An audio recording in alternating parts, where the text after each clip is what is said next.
Hello दोस्तों, तो हम देख रहे हैं रिप्रोडक्शन इन ऑर्गेनिज्म, जीवों में जनन के बारे में देख रहे हैं। तो जीवों में जनन के बारे में हम आपको बता दिए कि किस तरह से जनन होता है, जो लाइफ साइकिल होता है वो कि क्या होता है। लाइफ साइकिल के बारे में बताए हैं कि कोई जंतु कितने वर्ष तक जिंदा रहता है, कोई ऐसा जंतु होता है जो कम ही वर्षों तक जिंदा रहता है। उसके साइज पर डिपेंड नहीं करता है कि साइज अगर बड़ा है तो ज़्यादा दिनों तक जिंदा रहेगा, और जो साइज छोटा है तो कम दिनों तक जिंदा रहेगा। तो इसके बारे में बात कर चुके हैं। अब देखिए हम क्या बताने जा रहे हैं आपको। तो हम आपको बताएंगे एसेक्सुअल रिप्रोडक्शन के बारे में। एसेक्सुअल रिप्रोडक्शन को हम लोग क्या कहते हैं, अलैंगिक जनन के बारे में देखेंगे। तो रिप्रोडक्शन दो तरह से होते हैं, एक होता है सेक्सुअल रिप्रोडक्शन और एक होता है एसेक्सुअल रिप्रोडक्शन।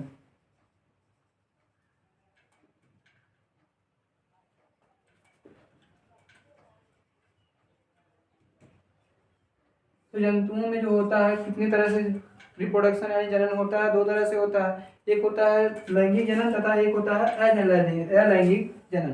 पहला होता है क्या, लैंगिक जनन। लैंगिक जनन इसको हम लोग बोलते हैं ये सेक्सुअल रिप्रोडक्शन।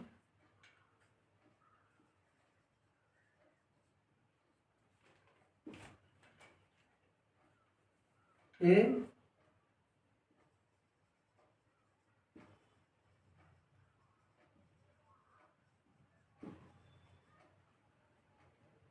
और दूसरा क्या होता है लैंगिक जनन, ये अलैंगिक जनन हो जाएगा, अलैंगिक जनन। और दूसरा क्या होता है लैंगिक जनन।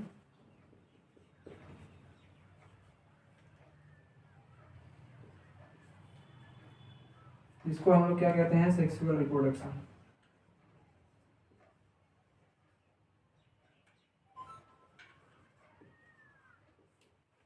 सेक्सुअल रिप्रोडक्शन तो हम देखेंगे यार सेक्सुअल रिप्रोडक्शन, ए सेक्सुअल रिप्रोडक्शन के बारे में। ए सेक्सुअल रिप्रोडक्शन क्या होता है, जब जो होता है पेरेंट दो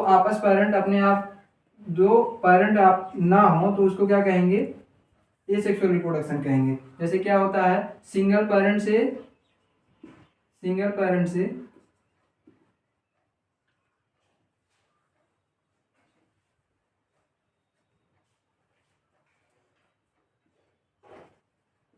सिंगल पेरेंट से क्या हो रहा है, जनन हो रहा है, तो उसको हम क्या कहेंगे, एसेक्सुअल रिप्रोडक्शन कहेंगे।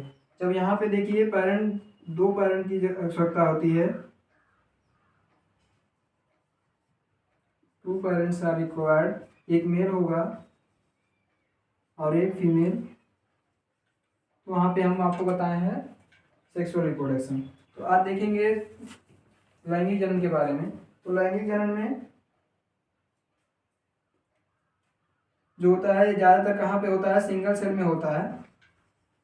कहाँ होता है, जो सिंगल सेल ऑर्गेनिज्म होते हैं, जैसे एक कोश की जीव जो होते हैं ऑर्गेनिज्म में, एक कोश की जंतुओं में ज़्यादा देखने के लिए हमको क्या मिलता है,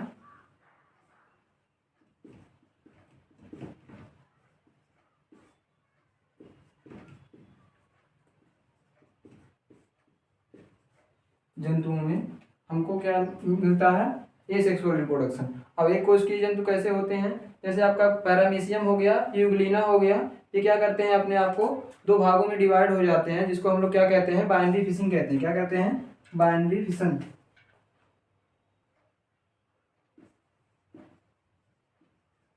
जैसे आपका क्या हो गया, अमीबा,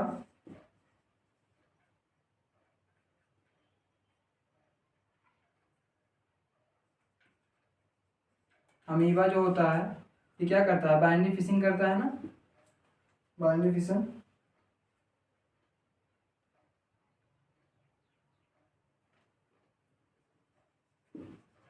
बाइनरी फिशिंग के द्वारा दो भागों में डिवाइड हो जाता है। जैसे क्या होता है, इस तरह से अमीबा होता है,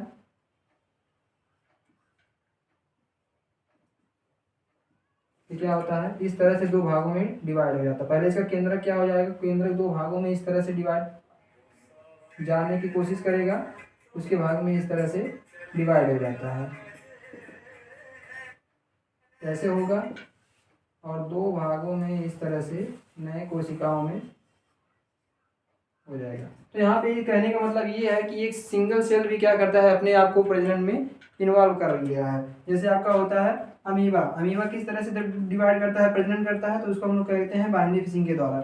ये नॉर्मली बाइनरी फिशिंग करता है, लेकिन क्या होता है कुछ अनफेवरेबल कंडीशन में क्या करता है, जब कंडीशन जो होता है इसके अनुकूल होता है, अनुकूल नहीं होता है, तो क्या करता है अपने आप को एक 3 लेयर स्ट्रक्चर में कन्वर्ट कर लेता है, 3 लेयर स्ट्रक्चर में कन्वर्ट कर लेता है। और इस 3 लेयर स्ट्रक्चर में क्या होता है, स्पोर का निर्माण करता है, स्पोर का निर्माण करता है। अब स्पोर बोलते हैं क्या होता है, तो स्पोर एक तरह से जैसे आपका होता है बीज होता है, किसी फल का बीज होता है, तो उस फल के बीज से क्या होता है एक नए पौधे का निर्माण होता है, उसी तरह से स्पोर भी होता है। तो स्पोर क्या है आपका, अमीबा क्या करता है, स्पोर का निर्माण करता है 3 लेयर स्ट्रक्चर में।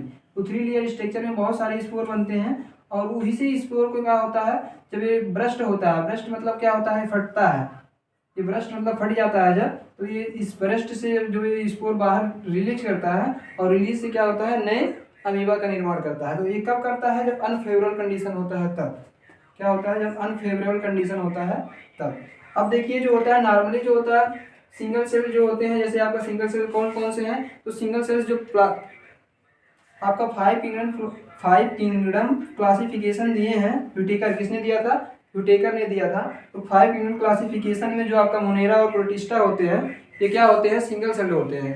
मोनेरा और प्रोटिस्टा क्या होते हैं, सिंगल सेल्ड होते हैं। तो ये लोग किस तरह से जन्म करते हैं, तो ये ज़्यादातर क्या करते हैं अपना एसेक्सुअल रिप्रोडक्शन करते हैं। किससे करते हैं, एसेक्सुअल रिप्रोडक्शन से करते हैं।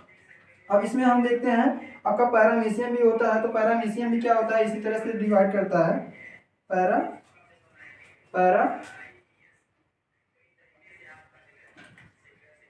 पैरामीशियम भी इसी तरह से डिवाइड करता है। अब देखते हैं हम लोग क्या करते हैं, बर्ड के बारे में देखते हैं फंजाई में। तो फंजाई में बर्ड के बारे में देखते हैं, फंजाई जो होता है, तो 5 किंगडम क्लासिफिकेशन को पहले समझ लीजिए। 5 किंगडम क्लासिफिकेशन जो है किसने दिया था, व्हिटेकर ने दिया था, आर.एस. व्हिटेकर ने दिया था, आर.एस. व्हिटेकर ने दिया था, आर.एस. व्हिटेकर ने क्या दिया, प्रपोज्ड बाई, क्या प्रपोज्ड किए,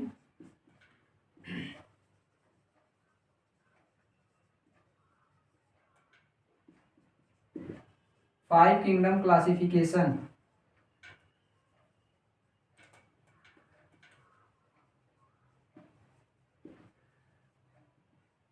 अब ये 5 किंगडम क्लासिफिकेशन में कौन कौन से क्लासिफिकेशन में आते हैं, कौन कौन से जंतु, जैसे आपका आता है पहला मुनेरा। मुनेरा में किसको रखा गया है, मुनेरा में किसको रखा गया है, यूनिसेल्ड प्रोकैरियोटिक, यूनिसेल्ड प्रोकैरियोटिक। उसके बाद में आता है प्रोटिस्टा, प्रोटिस्टा में किसको रखा गया है, यूनिसेल्ड यूनिसेल्ड यूकैरियोटिक। उसके बाद में प्रोटिस्टा फंजाई में किसको रखा गया है, मल्टीसेल्ड मल्टीसेल्ड मल्टीसेल्ड यूकैरियोटिक तथा मुनेरा, प्रोटिस्टा और फंजाई। उसके बाद में एनिमिलिया, एनिमिलिया को किसको रखा गया है, मल्टीसेल्ड यूकैरियोटिक, मल्टीसेल्ड यूकैरियोटिक को रखा गया है। तो आपका जो प्रोटिस्ट मोनेरा होता है, मोनेरा, प्रोटिस्टा प्रोटिस्टा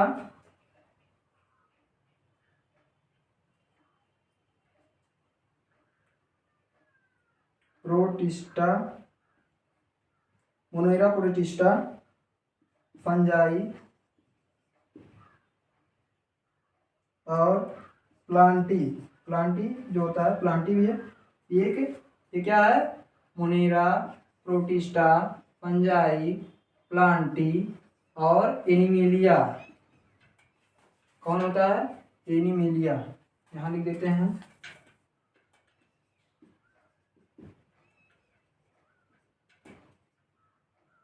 पांचवा मोनेरा, प्रोटिस्टा, फंजाई, एनिमिलिया। तो मोनेरा में किसको रखा गया है, जैसे बैक्टीरिया हो गए, तो बैक्टीरिया को हमको कहाँ रखते हैं, मोनेरा में रखते हैं। प्रोटिस्टा में देखिए, प्रोटिस्टा में उसको रखते हैं, जैसे आपका हो गया फंजाई, प्रोटिस्टा में डायटन्स हो गए, इस तरह के जो हैं उनको रखते हैं। तो देखिए हाइड्रा, देखिए अब हाइड्रा के बारे में बात करते हैं। तो हाइड्रा किस तरह से रिप्रोड्यूस करते हैं, क्लासिफिकेशन बता दिए।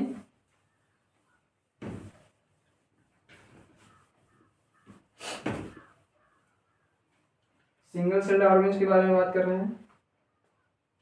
हो गया। हाइड्रा के बारे में देखिए, हाइड्रा किस तरह से रिप्रोड्यूस करता है। हाइड्रा हाइड्रा में जो होता है इस तरह से स्ट्रक्चर होता है, आप लोग देखते होंगे इस तरह से बना रहता है।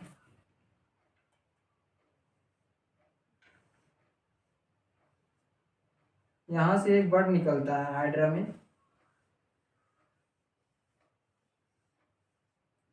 ये क्या है, हाइड्रा। ये हाइड्रा से यहाँ से एक बर्ड निकलता है जिसको हम लोग क्या कहते हैं, बर्ड्स बोलते हैं। बर्ड्स इसी द्वारा क्या करता है हाइड्रा, यहाँ से रिलीज हो जाएगा, रिलीज होके क्या करेगा, एक नया हाइड्रा का निर्माण करता है। तो ये हाइड्रा में इस तरह से जनरेशन होता है। अब देखिए एक होता है आपका गोनिडिया। अब गोनिडिया क्या होता है, ये कहाँ पाया जाता है, किसमें होता है इस तरह से तो ये पेनिसिलिन होता है, पेनिसिलिनियम होता है। पेनिसिलिनियम में किस तरह से होता है, तो देखिए इस तरह से स्ट्रक्चर उसमें पाया जाता है, उसमें इस तरह से स्ट्रक्चर पाया जाता है।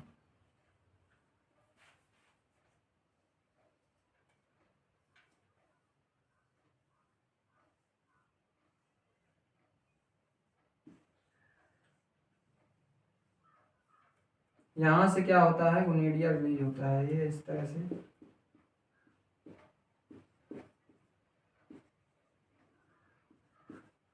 ये इस तरह से, इसको हम लोग क्या कहते हैं, गोनिडिया कहते हैं। क्या कहते हैं, गोनिडिया।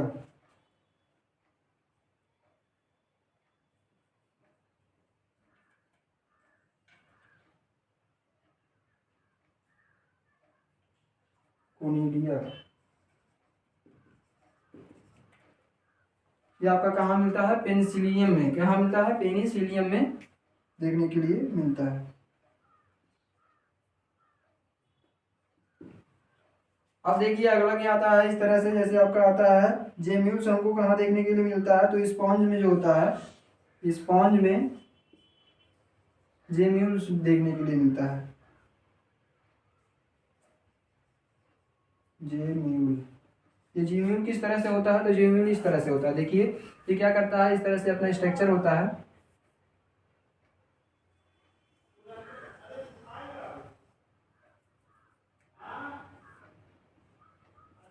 इसमें जेम्यूल का निर्माण हो जाता है।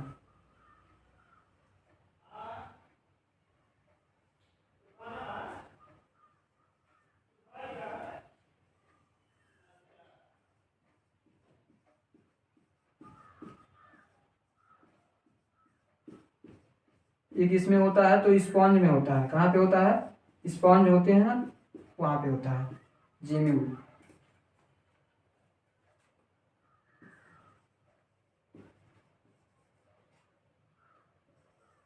जेम्यूल्स, तो इसके बारे में बता दिए। अब देखिए जो होता है आपका अमीबा के बारे में बताए हैं कि अमीबा जो होता है अनफेवरेबल कंडीशन में क्या करता है, अपने आप को 3 लेयर स्ट्रक्चर में बना लेता है, उसमें क्या होता है, स्पोर का निर्माण करता है। तो जब स्पोर को रिलीज करते हैं तब हम लोग क्या कहते हैं, उसको स्पोरोफ्लोरेशन कहते हैं। क्या कहते हैं,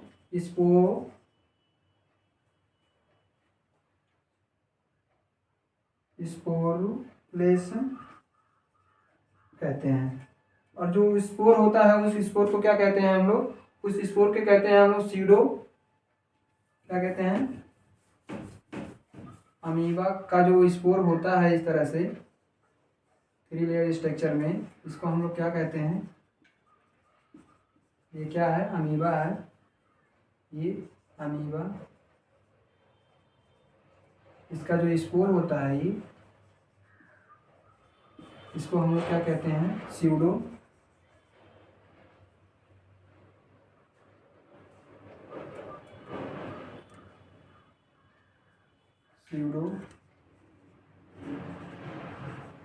सीडोपोडियो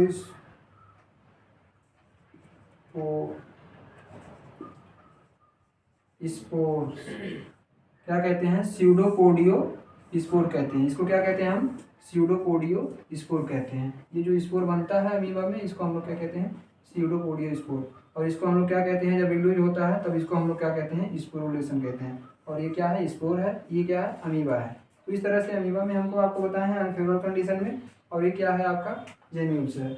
जेम्यूल्स हमको कहाँ देखने के लिए मिलता है, तो हम आपको मिलता है आपको देखने के लिए आपका स्पॉन्ज में। ये कहाँ देखने के लिए मिलता है, तो ये स्पॉन्ज उसमें मिलता है, स्पॉन्ज इसमें।